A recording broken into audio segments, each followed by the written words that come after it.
আমি এক জানাজায় ছিলাম একবার, বাপের জানাজা ছেলে পড়াইতেছিল, কিন্তু আল্লাহু আকবার বলতে পারতেছিল না, কান্নারে কানতে। ছেলে আলেম ছিল, কানতে কানতে কানতে কানতে বাপের জানাজা ছেলে পড়ানো বোঝেন না, আল্লাহু আকবার বলতে পারতেছিল না, কান্নায় ভাঙ্গা পড়তেছিল। একবার বড় কষ্ট করে জোরে আল্লাহু আকবার বলে উঠছে। জানাজা শেষ, আমার মন বলতেছিল যেন বাবা মাফ হয়ে গেছে। আমি সাথীদেরকে বলতেছিলাম যে আমি জানি না, আমার মন বলে এই বাবাকে আল্লাহ শাস্তি দিবে না।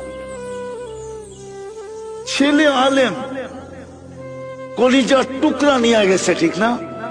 বাপ কি কলিজার টুকরা না? মাথার তাজ না? চোখের মণি না? আজকে সমাজে নাও হইতে পারে, কিন্তু একদিন তো বাপ এটাই ছিল, ঠিক না?